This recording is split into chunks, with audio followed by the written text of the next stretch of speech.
And good morning to everyone. Welcome to Perfectionize YouTube channel. आज हम लोग 20 and 21 of October के कुछ इंपॉर्टेंट करंट अफेयर्स देखेंगे। 20 एंड 21 के आपके रह रखे थे, 19 तक सारे इंपॉर्टेंट करंट अफेयर्स हमारे कवर हो गए थे। ठीक है, तो एक एक करके हम लोग आज सारे टॉपिक्स देखेंगे जो भी हमारे लेफ्ट ओवर टॉपिक्स हैं। तो स्टार्ट करते हैं आज की क्लासेस को। तो पहला टॉपिक क्या है? पहला है बिहार न्यूज से रिलेटेड। अब बिहार में क्या है, बिहार में फ्लड आया था, आपको पता है। तो इसके लिए एक high level inter ministerial central committee आई है और इन सब चीज़ों को इन्वेस्टिगेट करिए कि क्या हालात हैं बिहार में। ठीक है, ये चीज़ आपको ध्यान रखना है। ठीक है, बिहार से रिलेटेड ये क्वेश्चन आएगा। क्वेश्चन क्या आएगा उससे पहले समझिए, बिहार से रिलेटेड मैं आपको 2-3 चीज़ अभी करवाने वाला हूँ, वो चीज़ आपको ध्यान रखना है। लास्ट के आपके जो 12 मंथ्स के करंट अफेयर्स में से वो सारी चीज़ें निकल के आ रही है। अगर आपसे क्वेश्चन पूछा जाए कि रिसेंटली कौन से 2 टेम्पल्स को वर्ल्ड क्लास पिलग्रिमेज सेंटर बनाने की बात करी जा रही है बिहार में, तो आपको ध्यान रखना है कि पहला टेम्पल है विष्णुपद टेम्पल, जो कि कहाँ पे है? गया में है अगेन। और नेक्स्ट जो टेम्पल है वो है महाबोधि टेम्पल, जो कि कहाँ पे है? बोध गया में है। ये आपको ध्यान रखना है। ठीक है, ये आप ध्यान रखेंगे कि बिहार के 2 टेम्पल्स को वर्ल्ड क्लास पिलग्रिमेज सेंटर बनाने की बात करी जा रही है। कहाँ पे? जो कि कहाँ पे है? गया में है। ये चीज़ आपको ध्यान रखनी है। ठीक है, पहली चीज़ आपको बिहार से रिलेटेड क्लियर हो गई होगी। ठीक है, नेक्स्ट चीज़ आपको बिहार से रिलेटेड क्या ध्यान रखना है? एक तो आपको ध्यान रखना है कि बिहार में ही एक नई पार्टी निकल के आई है, उसका नाम है जन स्वराज पार्टी। ये आप ध्यान रखेंगे, उसका नाम क्या है? जन स्वराज पार्टी है। ये चीज़ आपको ध्यान रखनी है। किसके बारे में? बिहार के बारे में। नेक्स्ट चीज़ क्या है? बिहार के ही 2 बर्ड सेंचुरी को अभी हाल फिलहाल में ही रामसर साइट का दर्जा दिया गया है। ये आपको ध्यान रखना है, रामसर साइट का दर्जा दिया गया है। उसका नाम क्या है? उसका नाम है Nagi and Nagti bird sanctuary. ठीक है, क्या है? Nagi and Nagti bird sanctuary. ये आपको ध्यान रखना है, Nagi and Nagti bird sanctuary, Ramsar site का दर्जा दिया गया है। कहाँ पे है? ये दोनों ही जमुई में है। ये चीज़ आपको ध्यान रखनी है। और दोनों ही आर्टिफिशियल रामसर साइट है, ये भी आपको ध्यान रखना है। ठीक है, आर्टिफिशियल वेटलैंड है, ये भी चीज़ आपको ध्यान रखनी है। ठीक है, तो इतनी चीज़ क्लियर हुई किसके बारे में? बिहार के बारे में। और कुछ बचा क्या? और कुछ बचा इसमें अभी खास नहीं है। ठीक है, तो ये चीज़ आपको ध्यान रखना है। नेक्स्ट अब हम लोग आगे बढ़ते हैं नेक्स्ट टॉपिक पे। नेक्स्ट है यूएसए इंडिया। अब ये इंटरनेशनल का टॉपिक है, बट हम लोग इसको नेशनल में ही अभी कवर कर ले रहे हैं, क्योंकि इसमें काफ़ी कुछ डिटेल्स मुझे आपको बतानी है। ठीक है, यूएसए के बारे में मैंने आपको कल बताया था, जो मेरा 19th वाला जो लेक्चर है उसमें मैंने आपको बता चुका हूँ। किसके बारे में? विकास यादव के बारे में। उसमें मैंने आपको बताया था कि कैसे यूएसए ने आरोप लगाया किसके ऊपर? विकास यादव के ऊपर, कि विकास यादव मारने की कोशिश कर रहा था किसको? गुरपतवंत सिंह पन्नू को। और गुरपतवंत सिंह पन्नू ने ही कौन सी ऑर्गेनाइजेशन स्टार्ट किया है? तो उसका नाम है सिख फॉर जस्टिस, जो कि 2007 में स्टार्ट करी है। बब्बर खालसा के बारे में बताया था, जो कि कब स्टार्ट हुई थी? वो स्टार्ट हुई थी 1978 में। और उससे पहले कौन सी स्टार्ट हुई थी? एलटीटीई की फुल फॉर्म आप मुझे नीचे कमेंट सेक्शन में बताएंगे, और उसकी कंट्री भी आप मुझे नीचे कमेंट सेक्शन में बताएंगे। अभी हम लोग आगे की चीज़ जान लेते हैं। गुरपतवंत सिंह पन्नू वाला चीज़ मैं आपको ऑलरेडी क्लियर कर चुका हूँ। यूएसए एंड इंडिया से रिलेटेड कुछ इंपॉर्टेंट क्वेश्चन आ सकते हैं, तो एक बार हम लोग कुछ टॉपिक्स देख लेते हैं। पहली बात तो यही है कि यूएसए के अभी प्रेसिडेंट कौन है? तो जो बाइडेन प्रेसिडेंट है, और वाइस प्रेसिडेंट कौन है? कमला हैरिस है। अभी वहाँ पे 2 मुख्य पार्टीज हैं, डेमोक्रेट एंड रिपब्लिकन। डेमोक्रेट में जो उनका प्रेसिडेंशियल कैंडिडेट है इस बार का, वो कौन है? कमला हैरिस है। एंड सेकंड कौन है? जो वाइस प्रेसिडेंशियल कैंडिडेट है यूएसए का vice presidential candidate Democrat party से कौन है? Tim Walz. इनका नाम आपको ध्यान रखना है। कौन है? Tim Walz. ये आपको नाम ध्यान रखना है, वाइस प्रेसिडेंशियल कैंडिडेट है।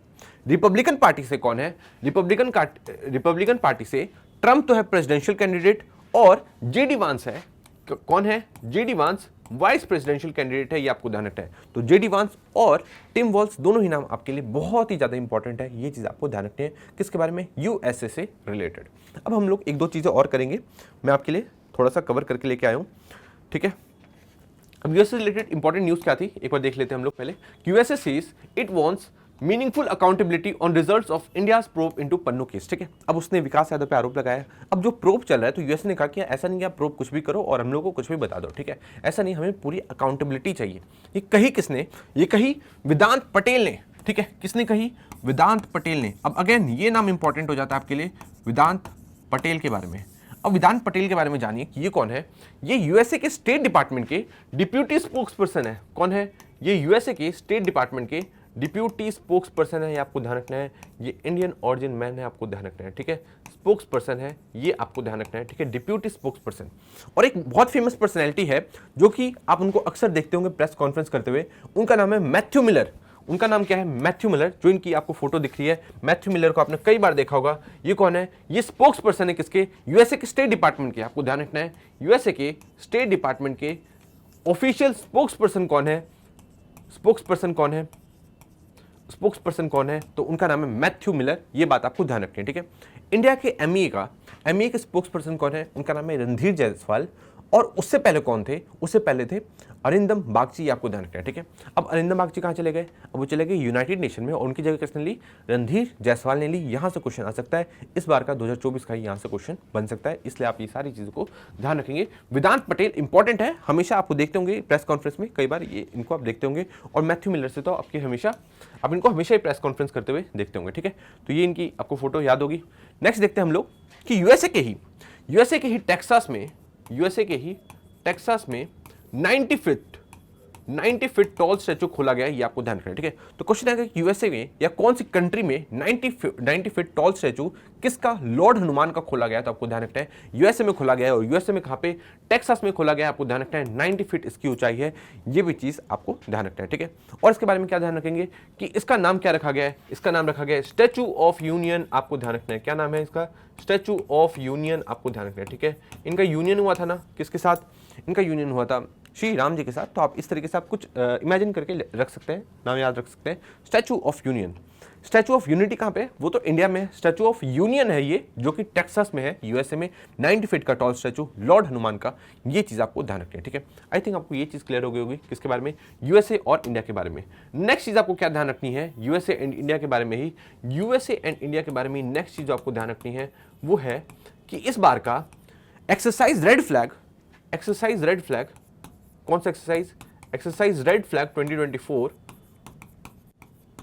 कहां पे हुआ? तो आपको ध्यान रखना है इस बार का एक्सरसाइज रेड फ्लैग, जिसमें इंडियन एयरफोर्स ने भी पार्टिसिपेट किया था, यूएसए ने तो पार्टिसिपेट किया ही, और भी कुछ कंट्रीज थे जिन पार्टिसिपेट किया था। वो कहां था? कहां हुआ था? यूएसए में हुआ था। कंट्री कौन सी? यूएसए के कहां पे? अलास्का में। और अलास्का के कहां पे? एल्सोन एयरबेस पे, EILSON, एल्सोन एयरबेस पे हुआ था। ये चीज आपको ध्यान रखनी है, ठीक है। आई थिंक आपको ये सारी चीज क्लियर होगी किसके बारे में? यूएसए एंड इंडिया के बारे में, ठीक है। आपको इशू तो नहीं है। कुछ और एक चीज हम लोग देख लेते हैं, और किसके बारे में देखेंगे हम लोग? और देखेंगे क्वाड के बारे में। इस बार क्वाड कहाँ पे होने वाला था? इंडिया में होने वाला था, बट हुआ कहाँ पे? हुआ ये इस बार दिलावर यूएसए में। ये चीज तो मैं ऑलरेडी आपको बता चुका हूं, ठीक है। अब जानो कि अगर क्वेश्चन आएगा कि हेड ऑफ द गवर्नमेंट की मीटिंग कहां पे हुई थी, तो आपको लिखना है कि क्वाड की हेड ऑफ द गवर्नमेंट की मीटिंग हुई थी कहां पे? यूएसए में। बट अगर क्वेश्चन पूछा जाए कि इस बार फॉरेन मिनिस्टर्स की मीटिंग कहां पे हुई थी, ठीक है, फॉरेन मिनिस्टर्स की मीटिंग कहां पे हुई थी क्वाड की, तो आपको ध्यान रखना है ये कहां पे हुई थी? ये हुई थी जापान, टोक्यो जापान में। ये चीज आपको ध्यान रखना है, ठीक है, टोक्यो जापान में। और इसी टाइम महात्मा गांधी की स्टैचू को अनवील किया गया था। ये चीज आपको ध्यान रखना है, कहां पे? टोक्यो जापान में। तो क्वेश्चन उल्टा भी आ सकता है, क्वेश्चन आ सकता है कि अभी रिसेंटली कहां पे महात्मा गांधी की स्टैचू को अनवील किया गया, तो टोक्यो जापान में किया गया। और अगर क्वेश्चन आया कि क्वाड की फॉरेन मिनिस्टर्स की मीटिंग कहां पे हुई थी, तो आपको ध्यान रखना है ये भी टोक्यो जापान में हुई थी। ये चीज आपको ध्यान रखना है, ठीक है। अब क्वाड में कौन कौन से मेंबर्स है, ये तो सबको ही पता है कि कौन कौन से मेंबर है। यूएसए है, देन इंडिया है, और कौन है? ऑस्ट्रेलिया है, एंड कौन है? और ऑस्ट्रेलिया के बाद जापान है। ये आपको ध्यान रखना है, ठीक है, जापान है। ये चीज आपको ध्यान रखनी है, ठीक है। पर अगर क्वेश्चन है कि स्क्वाड जो ग्रुप है उसके मेंबर्स कौन है, ठीक है। अब स्क्वाड के बारे में आप जानेंगे कि एक इंडो पैसिफिक का एक ग्रुप बनाया है किसने? यूएसए ने। और इसमें मेंबर्स कौन है? इंडिया को हटा दीजिए और उसकी जगह फिलीपींस जोड़ लीजिए, तो क्या बन जाएगा? स्क्वाड बन जाएगा। मतलब यूएसए तो हो गया सेम, फिर जापान भी सेम क्वाड वाले, ठीक है, और ऑस्ट्रेलिया भी सेम, ठीक है। और इसमें इंडिया को हटा के किसको बना दिया गया है? बना दिया गया है फिलीपींस को। ये आप ध्यान रखेंगे, ठीक है। किसको बना दिया गया है? फिलीपींस को। ये चीज़ आपको ध्यान रखना है, ये चीज़ आपको ध्यान रखना है क्वाड एंड स्क्वाड के बारे में, ठीक है। आई थिंक आपको ये सारी चीज़ें क्लियर हो गई होंगी, और तो कुछ बचा नहीं है।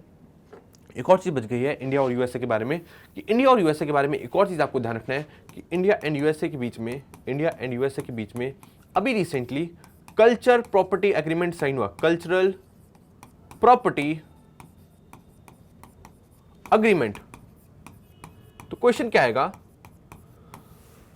क्वेश्चन आएगा कि अभी रिसेंटली इंडिया का कौन सी कंट्री के साथ कल्चरल प्रॉपर्टी अग्रीमेंट साइन हुआ? तो आपको ध्यान रखना है यूएसए के साथ कल्चरल प्रॉपर्टी अग्रीमेंट साइन हुआ, ठीक है। अब इस अग्रीमेंट के अनुसार अगर यहाँ से कोई भी आर्टिक क्राफ्ट होता है, जो भी चीज़ें होती है यहाँ से अगर चुरा के ले जाई जाती है, एंटिकिटीज कोई भी चुरा के ले गई हुई होती है, तो उसको यूएसए वापस कर देगा इस एग्रीमेंट के तहत, ठीक है।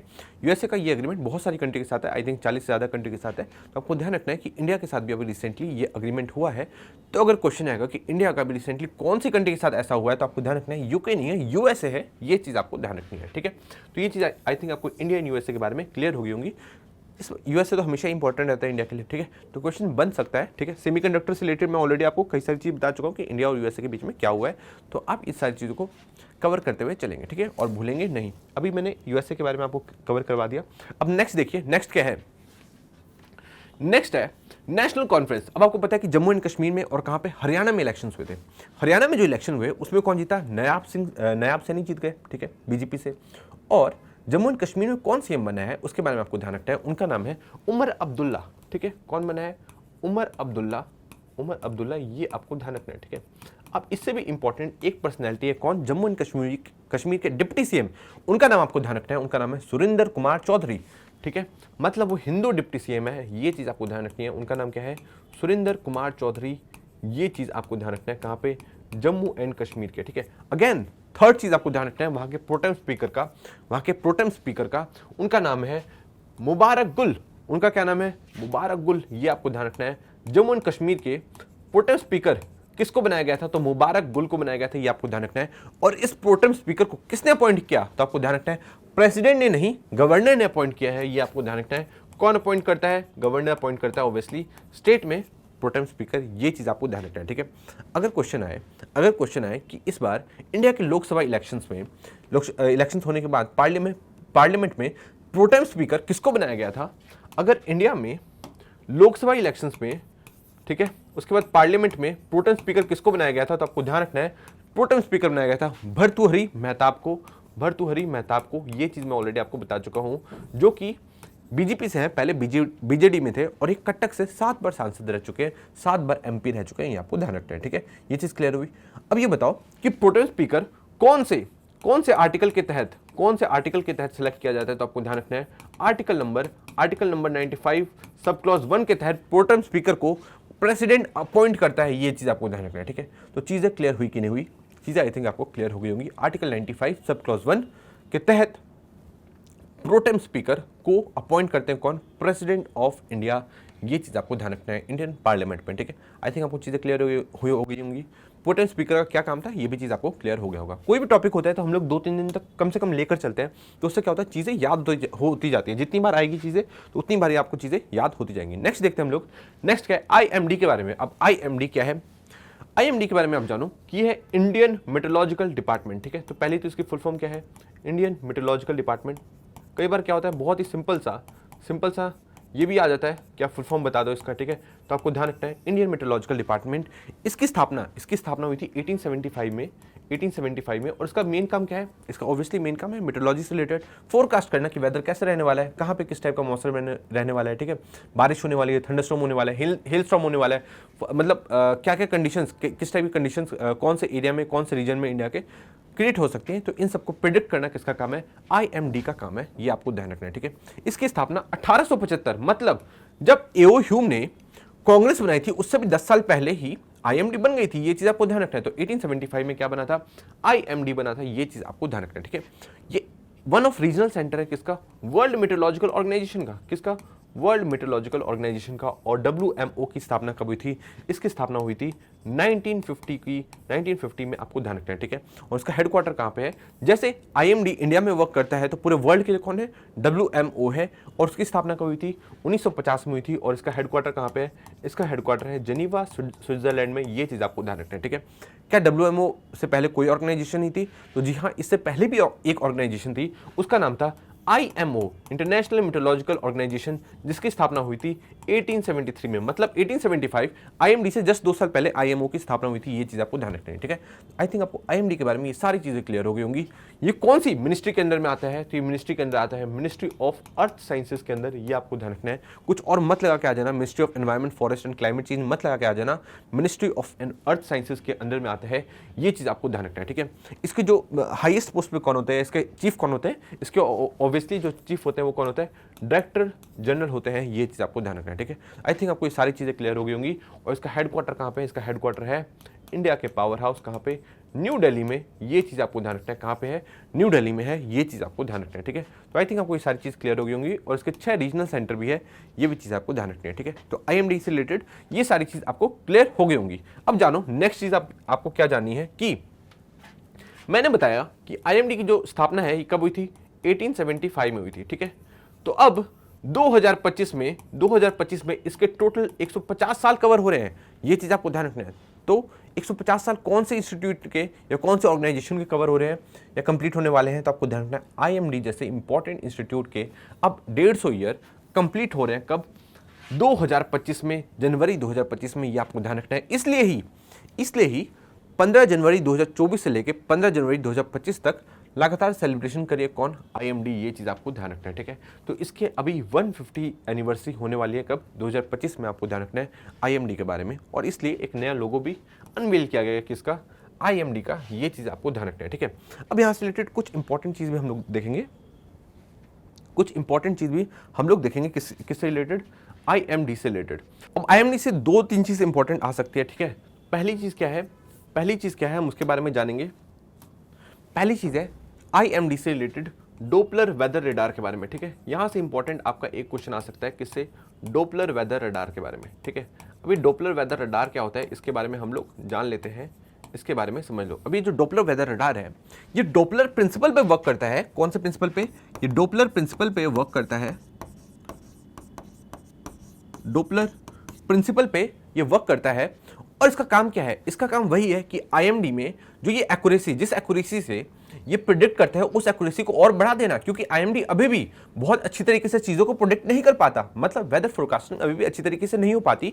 इसी वेदर फोरकास्टिंग को और एक्यूरेसी के साथ बढ़ाने के लिए डोपलर वेदर रडार को अनवील किया गया। कहां पे लगाया गया, इसे लगाया गया जम्मू एंड कश्मीर, उत्तराखंड एंड हिमाचल प्रदेश। ये चीज आपको ध्यान रखनी है, ठीक है। और इस डोपलर वेदर रडार को अब पूरे इंडिया में लगाने की बात करी जा रही है 2025 तक। आपको ध्यान रखना है Doppler weather radar Doppler principle पे काम करता है। और उसका काम क्या है, एक्यूरेसी और प्रिसीजन को, मतलब जो वेदर फोरकास्टिंग होती है उसकी एक्यूरेसी एंड प्रिसीजन को और ज्यादा बढ़ा देना। ये चीज आपको ध्यान रखना है। अब ये वर्क कैसे करता है इसको जानो। जैसे कि आप खड़े हैं और आपके पास से समझ लीजिए कोई गाड़ी आ रही है या कहीं दूर से कोई गाड़ी आ रही है, तो जब वो जैसे जैसे पास आएगी हॉर्न बजाते हुए, तो आप उसकी हॉर्न की स्पीड देखेंगे कि हॉर्न की जो स्पीड है वो तेज होती जा रही है, मतलब उसकी जो पिच है वो ज़्यादा ज़्यादा तेज होती ही जा रही है। मतलब कि जैसे से वो तेज आएगा, जैसे से वो पास आएगा, तो वैसे ही जो हॉर्न की स्पीड है वो लगातार बढ़ती जाएगी। उसके बाद जैसे वो एकदम से निकल गया आपके पास से, तो फिर वो जो हॉर्न की स्पीड है वो एकदम से फिर से लाइट होने लग जाती है, ठीक है। अभी क्यों होता है, क्योंकि जो साउंड वेव्स होते हैं, जैसे जैसे गाड़ियाँ पास आती है तो साउंड वेव्स उतना ही कंप्रेस होता है। सेम यही है क्या, डोपलर प्रिंसिपल। आपको ध्यान रखना है, ठीक है। और इसी प्रिंसिपल के बेसिस पे है डोपलर वेदर रडार। अब ये क्या करता है, ये कुछ ऐसे वेव्स छोड़ता है हवा में, ठीक है।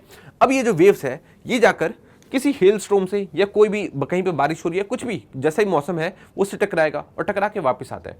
अब ये वापस आएगा तो उसे पता चल जाता है कि जो रेन ड्रॉप्स है, ठीक है, ये कितनी स्पीड से आ रही हैं, ठीक है, या इसकी इंटेंसिटी क्या है, या कितनी तेज बारिश हो सकती है। ये सारी चीज़ें के बारे में पता लगाया जा सकता है इन वेव्स के थ्रू, जो कि इस एंटीना द्वारा कैप्चर की जाती है। आपको ध्यान रखना है, ठीक है।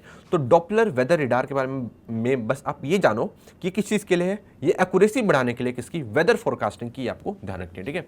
इसी के साथ एक और चीज़ है मौसम ऐप, ठीक है। नेक्स्ट चीज़ क्या है, मौसम ऐप। ये आपको ध्यान रखना है।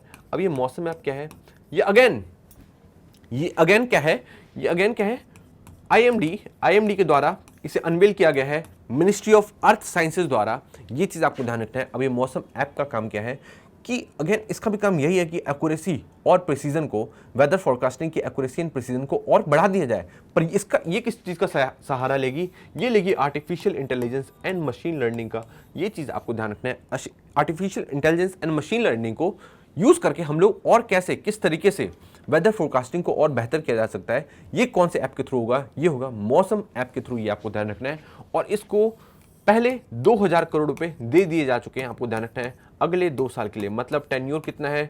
अगले 2 साल के लिए 2000 करोड़ रुपए इसको आवंटित कर दिए गए हैं मौसम ऐप को, आपको ध्यान रखना है, ठीक है। तो मौसम समझ में आया और डॉपलर वेदर रडार समझ में आ गया, ठीक है। ये तो एंटीना से हम लोग कैप्चर करके वेव्स के थ्रू पता लगाएंगे। और सेकंड, मौसम ऐप क्या है, उसमें हम लोग कैसे पता लगाएंगे? वो हम लोग artificial intelligence and machine learning को यूज़ करके पता लगाएंगे। ये चीज़ आपको ध्यान रखना है, ठीक है। नेक्स्ट है, ये कुछ इस टाइप का है, ये नंदी हिल्स पे है बेंगलोर में, ठीक है। नेक्स्ट देख लीजिए, नेक्स्ट देख लीजिए कि आईएमडी कौन कौन सी जो इंस्टीट्यूट है वो इसको एडमिनिस्टर करने वाली है, तो एक बार आप इसको देख सकते हैं, ठीक है। नेक्स्ट अब हम लोग देखते हैं, नेक्स्ट साइक्लोन दाना। अब साइक्लोन दाना को हम लोग और आगे क्लासेस में कवर करेंगे। अभी के लिए आप इतना जानो कि ये कहाँ पे स्टार्ट हुआ, ये इसका जो डिप्रेशन है कहाँ बना, इसका जो डिप्रेशन है ये बे ऑफ बंगाल में बना है, ये चीज़ आपको ध्यान रखना है, ठीक है। और ये किस किस को हिट करेगा, ठीक है, ये मैं ऑलरेडी नेक्स्ट लेक्चर में कवर करने वाला हूँ, क्योंकि ये 20 एंड 21 का लेक्चर है ना, 22 एंड 23 का भी हमें करना है। तो जैसे जैसे करके डेट वाइज जो चीज़ आगे बढ़ी थी मैं उसी तरीके से कवर करवा रहा हूँ आपको, ठीक है। तो बे ऑफ बंगाल में हिट करा है क्या? बे ऑफ बंगाल में इसका डिप्रेशन बना है किसका? साइक्लोन दाना का, ठीक है। अब आप मुझे बस इतना नीचे कमेंट सेक्शन में बताएंगे कि ये जो दाना वर्ड है, जो दाना नेम है, ये कहाँ से आया, कौन सी लैंग्वेज से आया, कौन सी कंट्री ने दिया है, ये आप मुझे नीचे कमेंट सेक्शन में बता सकते हैं। ये कुछ मैंने पिक्चर बना रखी है किसकी? बे ऑफ बंगाल में साइक्लोन दाना की, ठीक है। साइक्लोन बेबिनिका के बारे में बता रखा था, कहाँ पे? चाइना। साइक्लोन येगी कहाँ पे? वियतनाम। साइक्लोन मिल्टन और हेलेनी कहाँ पे? यूएसए, है ना। और मोजम्बिक में मैंने एक इंपॉर्टेंट साइक्लोन का नाम बताया था, आई थिंक साइक्लोन फिलिपो नाम था उसका, है ना। तो ये सारी चीज़ आपको ध्यान रखनी है। साइक्लोन मल बताया था मैंने आपको, आई थिंक वो यमन में हिट किया था, और यमन में ही हमारे नए एम्बेसडर गए हैं, उनका नाम क्या है? सुहेल एजाज खान, है ना। तो ये सारी चीज़ मैं ऑलरेडी आपको कवर करा चुका हूँ, तो एक बार देखते हुए आगे बढ़ेंगे, ठीक है। नेक्स्ट क्या है? मिशन वसुंधरा। अब मिशन वसुंधरा के बारे में आपको ध्यान रखना है कि मिशन वसुंधरा 3.0 कहाँ पे लॉन्च किया गया, तो आपको ध्यान रखना है कि असम में लॉन्च किया गया, ये आपको ध्यान रखना है। और ये किस चीज़ के लिए है? ये है असम के लोगों को, असम के इंडिजीनियस लोगों को वहाँ के लैंड राइट्स देने के लिए, ठीक है। मतलब वहाँ के इंडिजीनियस लोगों को वहाँ के आसाम के जो मूल निवासी है वहाँ के लोगों को वहाँ के लैंड राइट्स देने के लिए मिशन वसुंधरा को लॉन्च किया गया है। कहाँ पे? आसाम में हिमंत बिश्व शर्मा द्वारा, ठीक है। हिमंत बिश्व शर्मा कौन है? वो है आसाम के चीफ मिनिस्टर, जो कि बीजेपी पार्टी से बिलोंग करते हैं, ये आपको ध्यान रखना है, ठीक है। नेक्स्ट क्या है? नायाब सैनी। इनके बारे में ऑलरेडी आपको मैं बता चुका हूँ कि ये हरियाणा के सीएम का चुनाव जीत चुके हैं, अब ये हरियाणा के सीएम बन चुके हैं, और होम मिनिस्ट्री भी और फाइनेंस मिनिस्ट्री भी अब इनके अंदर में है, ठीक है। नेक्स्ट है बाइसॉन डिवीजन। अब ये न्यूज़ में इसलिए है क्योंकि जो इंडियन आर्मी की जो बाइसॉन डिवीजन है, प्लस ये इंडियन आर्मी की डिवीजन है, ठीक है। एंड तेलंगाना स्टेट पुलिस ने रोड सेफ्टी से रिलेटेड सेमिनार किया है, ये चीज आपको ध्यान रखना है, ठीक है। अब रोड सेफ्टी से रिलेटेड हम लोग कुछ चीजें देख लेंगे, कुछ चीज हम लोग को देख लेंगे, कुछ रिकॉर्ड हमें पता होनी चाहिए, क्योंकि अभी एक सर्वे आया था, अभी एक रिपोर्ट आई थी, उसमें पता चला कि India is one of the largest country, India सबसे लार्जेस्ट कंट्री है, वन ऑफ द नहीं, सबसे लार्जेस्ट कंट्री है जहां पे सबसे ज्यादा लोग मरते हैं, किससे? रोड एक्सीडेंट की वजह से, आपको ध्यान रखना है, ठीक है। तो रोड एक्सीडेंट की वजह से सबसे ज्यादा लोग कहां मरते हैं, तो आपको ध्यान रखना है इंडिया में मरते हैं। ये चीज आपको ध्यान रखनी है कि सबसे ज्यादा लोग मरते कहां पे हैं? रोड एक्सीडेंट की वजह से, तो इंडिया में मरते हैं। सेकंड नंबर पे चाइना में मरते हैं, ये भी आपको ध्यान रखना है, ठीक है। ये मत समझना कि चाइना बहुत डेवलप है, और यूएसए, ये तीनों चीज आपको ध्यान रखना है, इंडिया, चाइना एंड यूएसए, ये आपको ध्यान रखनी है। रोड एक्सीडेंट के मामले में सबसे ज्यादा मौतें कहाँ पे होती है? इंडिया, चाइना एंड यूएसए, ठीक है। और चीज़ों में भी इन तीनों की टक्कर चलती रहती है, और इस चीज़ में भी इन दोनों की ही टक्कर चल रही है, आपको ध्यान रखना है, ठीक है। India, China and USA. अगर क्वेश्चन आएगा कि कौन से स्टेट में सबसे ज्यादा रोड एक्सीडेंट होते हैं, तो आपको ध्यान रखना है सबसे ज्यादा रोड एक्सीडेंट कहाँ पे होते हैं? सबसे ज्यादा रोड एक्सीडेंट होते हैं तमिलनाडु में, एंड सेकंड होगा एमपी में। अगर क्वेश्चन आएगा कि बिहार का इंफ्रास्ट्रक्चर, जो रोड इंफ्रास्ट्रक्चर काफ़ी ज़्यादा खराब है, इसकी वजह से बहुत ज़्यादा रोड एक्सीडेंट होते हैं, दैट इसका मतलब ये है कि इंडिया में सबसे ज़्यादा रोड एक्सीडेंट होते हैं वो बिहार में होते हैं। ऐसा करके आपको कन्फ्यूजन क्रिएट करी जा सकते हैं आपके दिमाग में, तो आपको ध्यान रखना है नहीं, बिहार में नहीं, तमिलनाडु में, जिसको हम लोग बहुत डेवलप्ड स्टेट मानते हैं, वहाँ पे सबसे ज़्यादा रोड एक्सीडेंट होते हैं, ये आपको ध्यान रखना है, ठीक है। सेकंड नंबर पे कौन है? एमपी है, ये भी चीज़ आपको ध्यान रखना है। नेक्स्ट देखिए, नेशनल साइबर फोरेंसिक लेबोरेटरी। अब ये कहाँ पे ओपन किया जा रहा है? तो ये आसाम में ओपन किया जा रहा है, आपको ध्यान रखना है। कहाँ पे ओपन किया जा रहा है? आसाम में ओपन किया जा रहा है, आपको ध्यान रखना है। और ये किस चीज़ से रिलेटेड है? ये है साइबर क्राइम से रिलेटेड, आपको ध्यान रखना है। किस चीज़ से रिलेटेड है? ये साइबर क्राइम से रिलेटेड है, आपको ध्यान रखना है। साइबर क्राइम से रिलेटेड है, ये आपको ध्यान रखना है, ठीक है। अब देखो, साइबर क्राइम से रिलेटेड FBI, यूएसए की फेडरल एजेंसी FBI और CBI के कुछ ऑपरेशन चलते हैं, उनका नाम क्या है?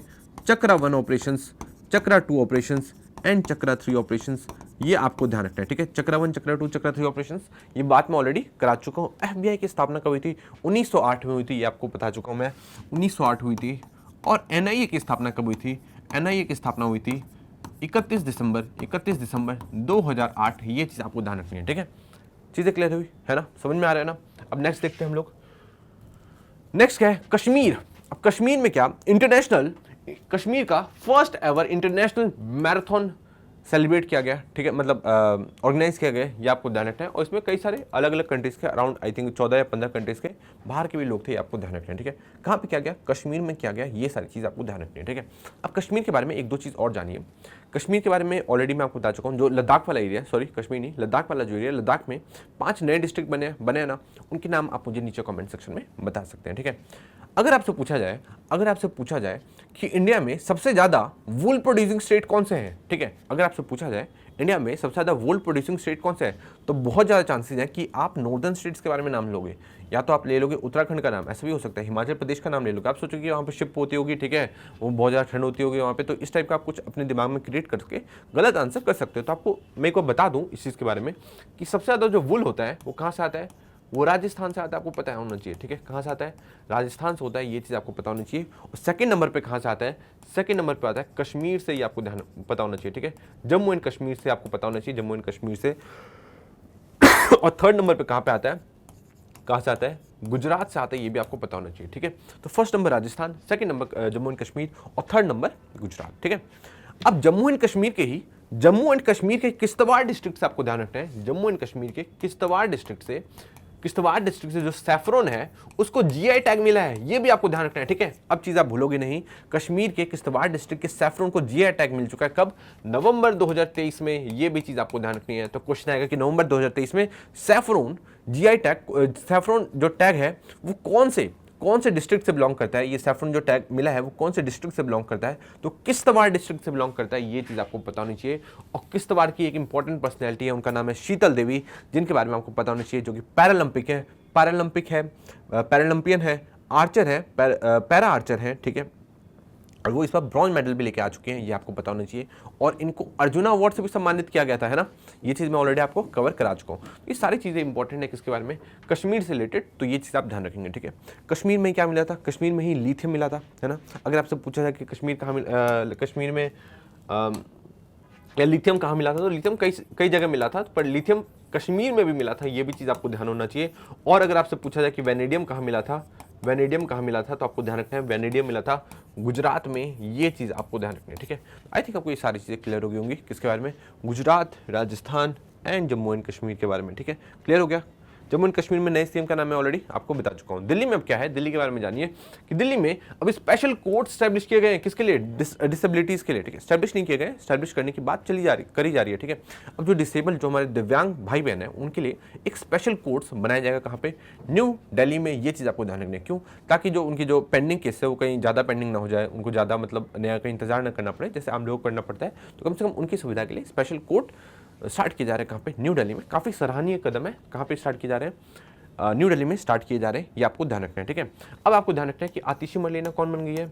आतिशी मरलेना ये न्यू दिल्ली की सीएम बन चुकी है, ये आपको पता है। कौन से नंबर की वुमेन सीएम है, ये आप मुझे नीचे कमेंट सेक्शन में बताएंगे। अगर आपसे क्वेश्चन पूछा जाए कि पहले चीफ मिनिस्टर का नाम बताओ जो कि पोस्ट पे रहते हुए जेल में गए, तो आपको ध्यान रखना है अरविंद केजरीवाल। आपको ध्यान रखेंगे अरविंद केजरीवाल ने क्योंकि इस्तीफा नहीं दिया था, ये बात आपको पता है। हेमंत सोरेन जो थे उनको भी अरेस्ट किया गया, बट वो अरेस्ट होने से पहले उन्होंने इस्तीफा दे दिया, पर अरविंद केजरीवाल ने नहीं दिया। तो ये रिकॉर्ड किसके नाम पे है? अरविंद केजरीवाल के नाम पे है। ये चीज़ आपको ध्यान रखना है, ठीक है। ये चीज़ क्लियर हुई। नेक्स्ट देखते हैं, नेक्स्ट क्या है? नेक्स्ट है इंडियन रेलवेज। अब इंडियन रेलवेज से रिलेटेड एक इंपॉर्टेंट आर्टिकल आ रखा था, ठीक है। उसमें कुछ चौंकाने वाली चीज़ें थी जो मुझे भी पहले नहीं पता थी, तो मैं सोचा आपसे एक बार शेयर कर दूं, ठीक है। उससे पहले एक दो चीज़ जो हम लोग पहले से डिस्कस कर चुके हैं। पहली चीज़ क्या, क्योंकि हम पहले से चीज़ें फिर से डिस्कशन करेंगे तो ऑब्वियसली चीज़ें थोड़ी और हमारी मजबूत हो जाएगी और चीज़ें हम लोग अच्छी तरीके से पढ़ लेंगे, ठीक है। अब इंडियन रेलवेज के बारे में ऑलरेडी मैं आपको बता चुका हूँ कि सबसे ज़्यादा जो उसके पैसे हैं वो कौन सी ट्रेन से आती हैं? वो आती हैं गुड्स ट्रेन से, सबसे ज़्यादा पैसे इनके पास आते हैं। सेकेंड नंबर पर कौन से आते हैं?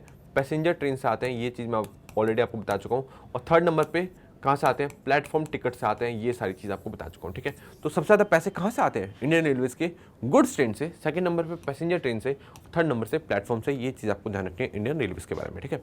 अगर क्वेश्चन आएगा कि इंडिया का लार्जेस्ट, इंडियाज, ये सारे क्वेश्चन इंपॉर्टेंट है। लास्ट के मैं आपको लास्ट के जो 12 महीने हैं वहां से आपका सारा निचोड़ निकाल के मैं आपको दे रहा हूं, ठीक है। तो इंपॉर्टेंट है, सारी चीजें इंपॉर्टेंट है, अच्छी तरीके से करना है, ठीक है। India's largest railway circular railway network, ठीक है। सर्कुलर रेलवे नेटवर्क कहाँ पे बनने वाला है, तो आपको ध्यान रखना है कहाँ बनने वाला है, ये बनने वाला है बेंगलुरु में। ये चीज़ आपको ध्यान रखनी है, ठीक है। तो आई थिंक आपको ये सारी चीज़ क्लियर होगी। बेंगलुरु कर्नाटका में इंडिया का लार्जेस्ट सर्कुलर रेलवे नेटवर्क बनने वाला है, ये चीज़ आपको ध्यान रखनी है, ठीक है, रेलवेज के बारे में।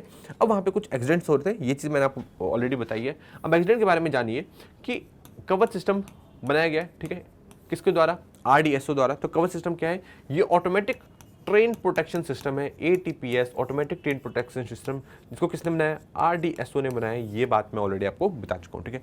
RDSO की फुल फॉर्म क्या है, ये आप मुझे नीचे कमेंट सेक्शन में बताएंगे। अब जानिए कि जो कवच है, इसको लगाने में ट्रेन की पटरियों पे इसको लगाने में हर 1 किलोमीटर में कितना कॉस्ट आता है, हर 1 किलोमीटर पे आता है 50 लाख का कॉस्ट है, आपको पता होना चाहिए। किस पे, ट्रैक्स पे, ये चीज आपको पता होनी चाहिए। और 70 लाख का कॉस्ट आता है किस पे, लोकोमोटिव पे लगाने के लिए। एक ट्रेन की लोकोमोटिव पे लगाने के लिए 70 लाख रुपए का कॉस्ट आता है, बट उसके पटरियों पे लगाने के लिए 50 लाख का कॉस्ट आता है। ये चीज आपको पता होना चाहिए। और अभी लगाने में काफी टाइम लगेगा, इसकी स्टार्टिंग हो चुकी है, ये तो सबको ही पता है, ठीक है। तो कवच सिस्टम आपको आई थिंक क्लियर हो चुकी होगी। अब कुछ इंपॉर्टेंट चीज जानिए इस आर्टिकल से। इस आर्टिकल में बताया गया था कि अभी तक जितने भी एक्सीडेंट हो रहे हैं उसमें पाया क्या गया है, उसमें यह पाया गया कि सबसे ज्यादा जो गलती रहती है वो रेलवे स्टाफ की रहती है। मतलब 55% केसेस में ये पाया गया कि रेलवे स्टाफ की गलती है, ठीक है। मतलब रेलवे स्टाफ की गलती की वजह से एक्सीडेंट हो गया, ये पाया गया। 28% केस में आया कि नॉन रेलवे स्टाफ, ठीक है, मतलब किसी ने बाहर से कर दिया या कुछ और हो गया, ठीक है, नॉन रेलवे स्टाफ की गलती की वजह से हुआ है क्या, रेल एक्सीडेंट। और सिर्फ 6% केसेस में पाया गया कि किसकी वजह से, इक्विपमेंट फेलियर की वजह से हुआ है। तो क्वेश्चन आ सकता है कि सबसे ज्यादा जो मौतें इक्विपमेंट फेलियर की वजह से हो रही है इंडियन रेलवेज में, इसलिए इंडियन रेलवेज को सुधारने की जरूरत है, या उसके इंफ्रास्ट्रक्चर को सुधारने की जरूरत है। तो ये बात तो ट्रू है कि हाँ जी सुधारने की जरूरत है, पर सबसे ज्यादा जो एक्सीडेंट है वो वहां से नहीं हो रहे। एक्सीडेंट किससे हो रहे हैं, एक्सीडेंट हो रहे हैं जो ट्रेनिंग स्टाफ है उनकी गलतियों की वजह से। ये चीज आपको ध्यान रखनी है, ठीक है। तो चीजें क्लियर हुई कि नहीं हुई किसके बारे में, इंडियन रेलवेज के बारे में। अब आई थिंक ये सारी चीज आप भूलोगे नहीं, ठीक है।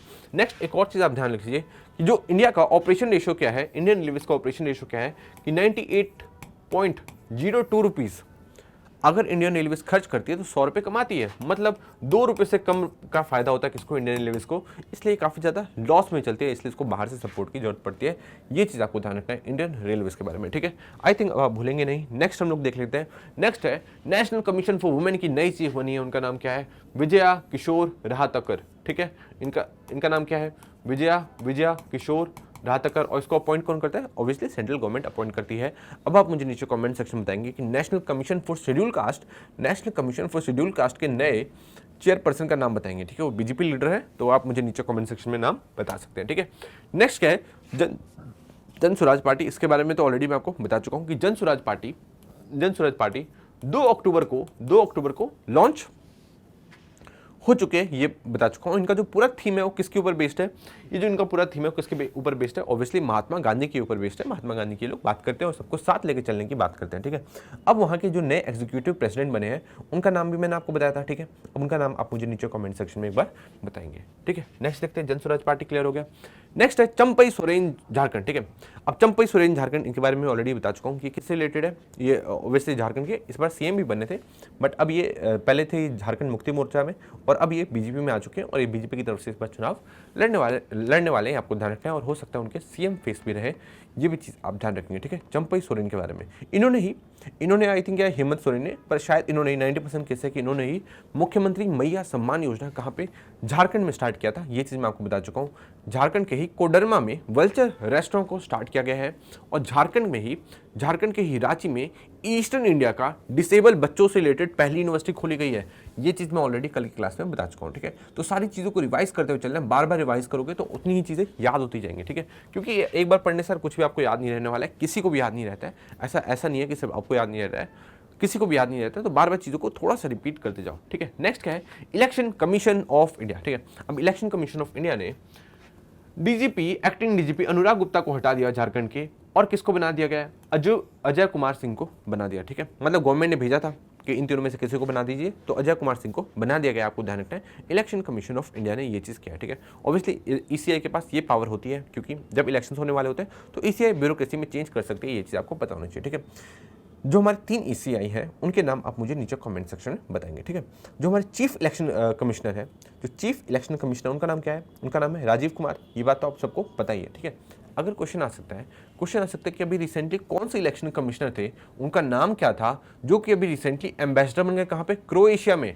तो अगर क्वेश्चन आएगा कि अभी रिसेंटली कौन से इलेक्शन कमिश्नर रिजाइन देके अब वो एम्बेसडर बन गए कहाँ पे? क्रोएशिया में, तो आपको नाम ध्यान रखना है, उनका नाम है अरुण गोयल। ठीक है, अरुण गोयल काफ़ी ज़्यादा कंट्रोवर्सी में भी आ गया था, आपको पता ही है।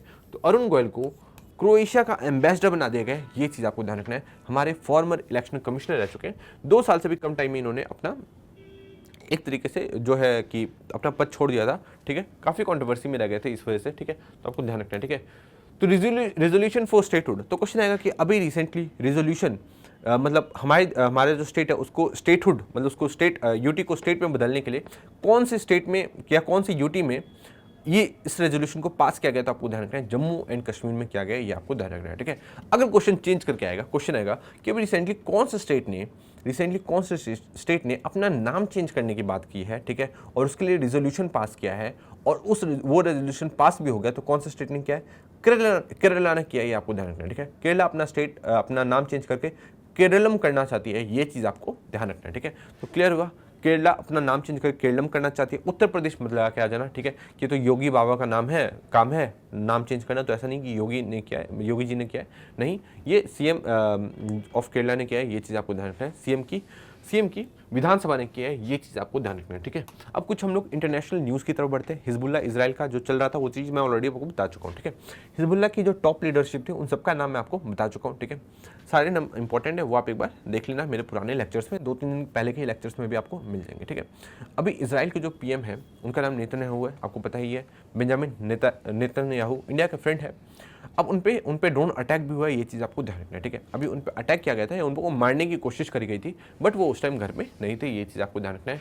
किसके पीएम को? इसराइल के पीएम को, ये चीज़ आपको ध्यान रखना है। ठीक है, नेक्स्ट है इंडिया और कनाडा। इंडिया कनाडा का तो आप रिलेशन सब कुछ जानते ही हैं कि क्या सारी चीज़ें चल रही हैं। ठीक है, कनाडा ने इंडिया पे आरोप लगाया। अब इंडिया कह रहा है कि यार कनाडा ना डबल स्टैंडर्ड्स को फॉलो करता है। ठीक है, वो हम लोगों पे बोलते हैं कि हम लोग मतलब उन पे स्क्रूटनी रखते हैं। ठीक है, उल्टा वो हम पे करते हैं, हम पे पॉलिटिकल इंटरफेरेंस करते हैं, पर रोता कौन है? रोता कनाडा है। ठीक है, तो यही हमारे जो एस जयशंकर साहब है उन्होंने कहा है कि तो कनाडा के डबल स्टैंडर्ड है। ठीक है, दूसरों को कहते हैं कि नहीं फ्रीडम ऑफ प्रोटेस्ट होना चाहिए, ये सब होनी चाहिए, वो सब होनी चाहिए, और खुद अपने कंट्री में क्या करते हैं? ट्रकर्स के खिलाफ इमरजेंसी लगा देते हैं। ठीक है, तो इस टाइप का जो डबल स्टैंडर्ड है वो भी मतलब डबल स्टैंडर्ड जो वर्ड है वो भी एक तरीके का माइल्ड वर्ड बन गया है किसके सामने? कनाडा के सामने, ये आपको ध्यान रखना है। किसने कहा है? एस जयशंकर साहब ने कहा है, ये चीज़ आपको ध्यान रखना है। ठीक है, नेक्स्ट है, इसके बारे में ऑलरेडी मैं आगे कवर करूंगा, नेक्स्ट जो हमारा लेक्चर होने वाला है। ठीक है, ये तो 20 एंड 21 के करंट अफेयर्स है ना। नेक्स्ट जो हम लोग करंट अफेयर करेंगे उसमें हम लोग देखेंगे कि भूटान के प्राइम मिनिस्टर, ठीक है, टिशेरिंग तोबगे जो भी बोला जाए, ठीक है, वो आ रखे थे, और उन्होंने जो हाइड्रोजन बस है दिल्ली में देखी हुई, ये सारी चीज़ें देखी गई। तो ये हम लोग नेक्स्ट क्लास में कवर करेंगे। आज के लिए हम लोग यहीं पे समाप्त करते हैं। Thank you so much for your cooperation. अगर क्लास अच्छी लगी तो आप मुझे नीचे कमेंट सेक्शन में बता सकते हैं। कोई भी क्वेश्चन डाउट हो तो वो भी आप मुझे नीचे लिख सकते हैं, मैं उसको नेक्स्ट क्लास में कवर कर लूँगा। Thank you so much.